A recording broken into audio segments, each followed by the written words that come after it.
Olá pessoal, vamos à resolução de mais um desafio, certo? Nosso problema diz assim: ó, o gráfico abaixo apresenta a quantidade média de CO2 em gramas lançada na atmosfera por automóveis modelo luxo e mini em função da distância percorrida em quilômetros. Então temos aqui nosso gráfico e diz assim: ó, considera a quantidade média de CO2 lançada na atmosfera por um carro luxo ao percorrer 600 quilômetros.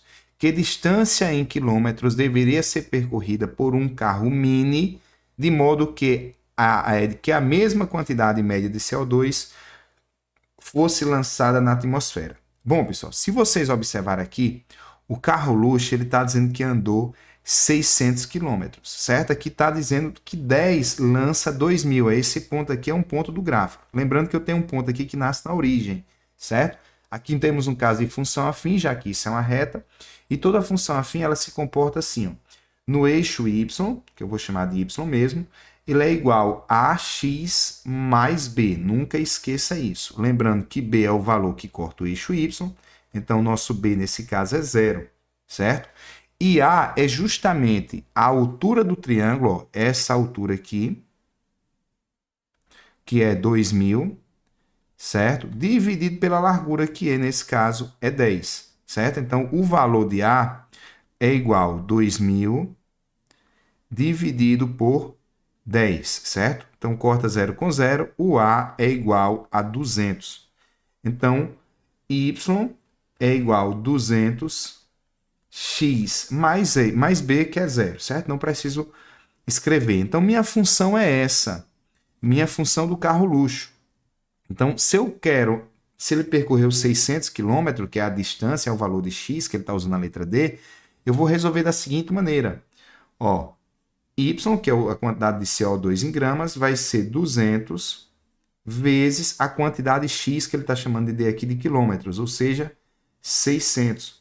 Então, a quantidade y vai ser 2 vezes 6 dá 12, e aqui eu tenho 4 zeros. Então, 1, 2, 3, 4. Vai ser 120.000 gramas de CO2, certo? Porém, isso é a função amarela. Eu vou fazer a laranja agora, que é o carro mini, certo? No mini, o outro ponto é aqui, ó, onde a altura do triângulo, esse novo triângulo aqui, ó, que eu fiz de laranja, é 1.200. Então, a letra A dele, nesse caso aqui, ó, o A vai ser igual a 1.200 dividido pelo 10 também, que é a base, certo? Ou seja, corta 0 com 0, A é igual a 120. Então, a outra função seria essa, ó, y igual 120 x mais o valor de b, que também é zero, ela está aqui também, certo? Nesse caso, a minha função é essa. Só que eu quero que esse valor, esse y, também seja 1.200, é o que a questão está dizendo. Então, é só resolver isso, ó, 120x igual a y, que é 1.200, não, 120.000. Então, igual a 120.000, certo? O 120 passa dividindo, x é igual a 120.000 dividido por 120. Olha só aqui, ó, 120 dividido por 120 dá 1. Então, sobra 3 zeros. X é igual a 1.000, certo? Então, teria que rodar aí 1.000 quilômetros para gastar a mesma quantidade de CO2, né? Então, o nosso gabarito aí é letra C, 1.000 quilômetros, certo? Finalizamos aqui mais um vídeo. Espero que todos tenham entendido. Vejo vocês aí nos próximos desafios. Até mais. Tchau, tchau.